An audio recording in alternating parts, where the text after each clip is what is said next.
Estimados amigos, ahora vamos a ver la tercera parte de los flip-flop. Vamos a ver ahora cómo se comporta un circuito secuencial. ¿Qué es el circuito secuencial? Recordemos, va a ser el uso de lógica combinacional, que son las compuertas, con elementos de memoria, que en este caso el elemento de memoria lo hace el flip-flop. Y aquí tenemos un circuito en donde vemos que una señal de clock es inyectada a un flip-flop. Los valores de J y de K están conectados a 5 voltios. Eso quiere decir que están conectados a un 1 lógico. Tenemos aquí una señal CL que está conectada a 1. De momento a esa no le vamos a prestar atención, la vamos a ver más adelante. Simplemente no la usamos. Y tenemos en el flip-flop la salida Q que va a una entrada de una AND de 2 entradas y la salida Q negado que va a otra AND. Y en las otras entradas de la AND vemos que viene la señal de reloj. Esto me produce dos salidas, Y0 y aquí tenemos Y1. Vamos a ver un análisis por medio de un diagrama de tiempos a partir de una señal de reloj. ¿Qué sucede con estas salidas? Esto es cómo hacer la corrida de escritorio en un circuito secuencial y se hace por medio de diagramas. Entonces, lo primero que hago es, para dibujar el diagrama de tiempos, es poner lo que yo conozco. ¿Y qué es lo que yo conozco? Yo conozco que tengo una señal de reloj que tiene un comportamiento que pasa de bajo a alto y así en forma periódica. Y entonces aquí la coloco. Esta sería mi señal de reloj.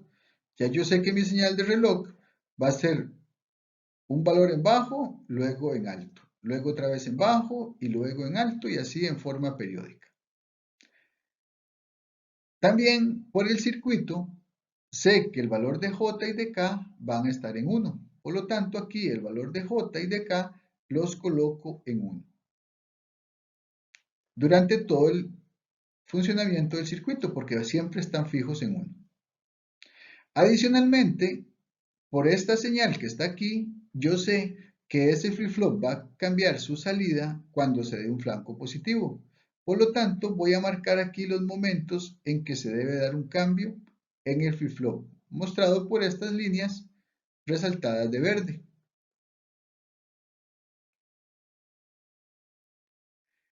El siguiente paso es ver qué es lo que pasa antes del primer flanco del reloj. Y suponemos que la salida Q está en algún valor. Para efectos de este ejemplo, nosotros suponemos que Q está en 0. Entonces, conociendo que Q está en 0 y las señales de Y0 y Y1 dependen de Q0, perdón, de Q y de Q negado, y además de clock, y ambas señales las conocemos, y esas dos señales están en una compuerta combinacional, entonces yo puedo definir cuál es el valor de Y0 y de Y1 antes de que se dé la señal de reloj. ¿Cómo lo puedo definir? Resulta que para Y0 es una AND de Q0 con la señal de clock. Veámoslo aquí, la señal de clock entra junto con Q y va a formar Y0. Entonces, aquí yo tengo Q y tengo la señal de clock. Clock está en 0 y Q está en 0. Y de acuerdo a la tabla de la verdad de una AND, de un 0 con un 0, el resultado va a ser 0. Y en la otra compuerta AND que me da el Y1, está colocada a Q negado. Q negado está en 1. No obstante, también está conectada a la señal de clock y la señal de clock está en 0. Como clock está en 0, entonces Y1 también va a ser 0.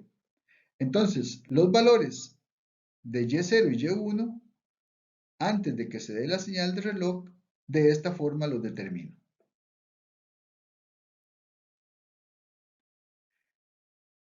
A continuación, aplicamos el efecto del primer flanco del reloj.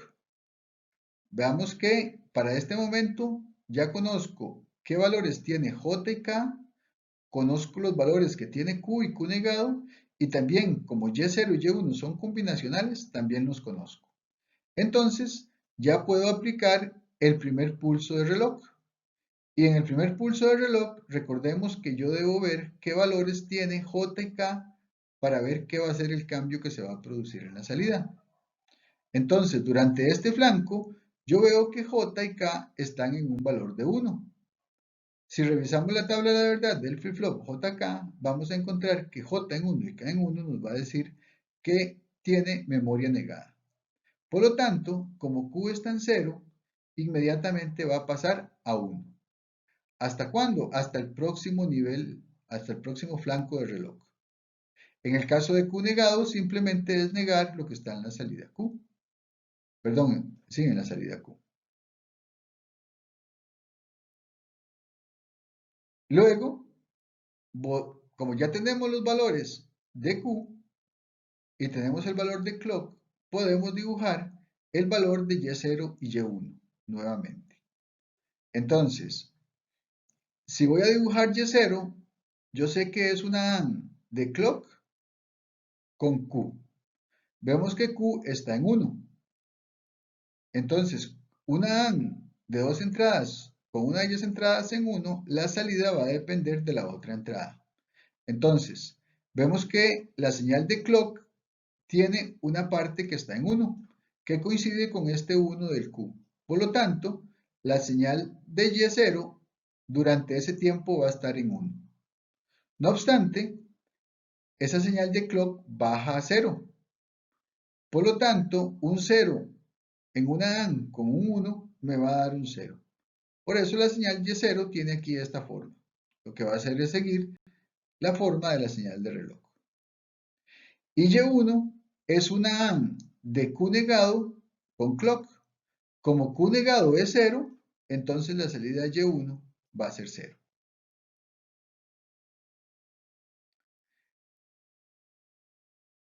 El siguiente paso va a ser repetir los pasos 3 y 4 anteriores en cada momento del pulso del reloj, así hasta terminar todos los pulsos. Entonces, vemos que en este flanco del reloj, J y K están en 1. Como J y K están en 1, se va a invertir la memoria. La memoria es 1, entonces voy a pasar a 0. Q negado simplemente hace lo contrario de Q. Y en el caso de Y0, como ya sabemos que Y0 es una AND del clock con Q, y como Q está en 0, entonces Y0 va a estar en 0 durante todo el lapso de ese señal de reloj. Por su parte, Y1 depende de Q negado. Como Q negado está en 1, entonces la salida Y1 va a depender del valor que tiene clock. Como clock tiene una mitad del periodo en 1 y la otra en 0, entonces esa mitad va a corresponder al 1 de Y1. Y así, y luego va a pasar a 0 porque la señal de clock está en 0. Hasta el siguiente flanco de reloj. En el siguiente flanco de reloj, JK sigue estando en 1, por lo tanto la Q va a cambiar de estado, va a cambiar a memoria negada. Por lo tanto, si estaba en 0, ahora va a pasar a 1.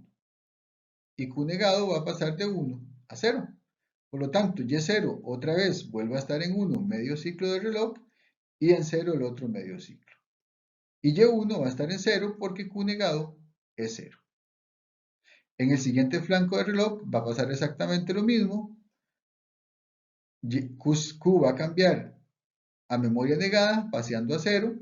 Al estar en 0, Y0 se pone en 0 y Y1 va a ser 1 durante la primera mitad del periodo de clock y luego baja a 0. En el siguiente flanco del reloj, Q vuelve a pasar a 1 otra vez, haciendo que Y0 se ponga en 1, igual que la señal de reloj, y Y1 se quede en 0. Y en el último flanco del reloj, la misma situación.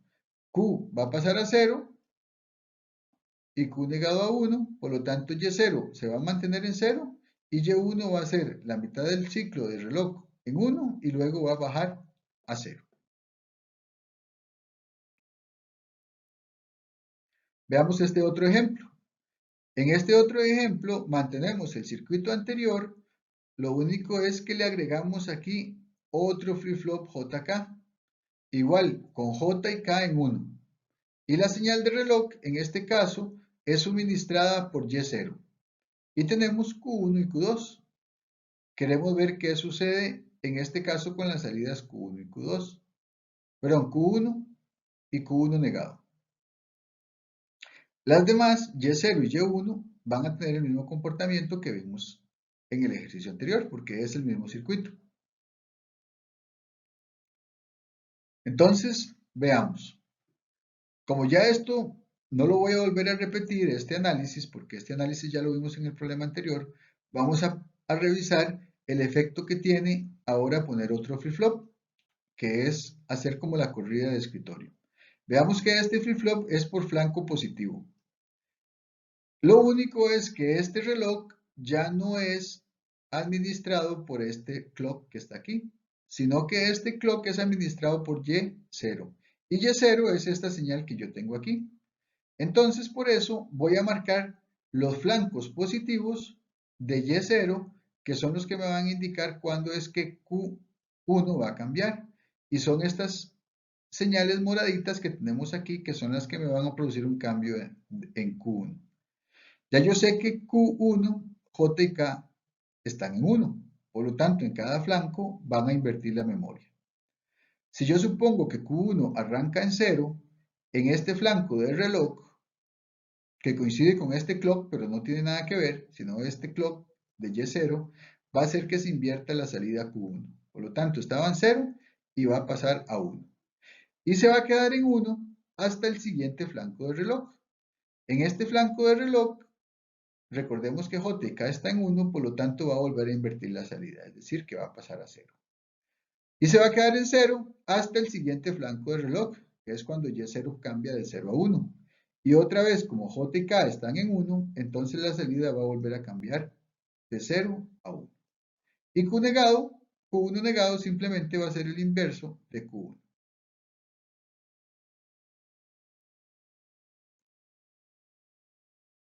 Muchas gracias.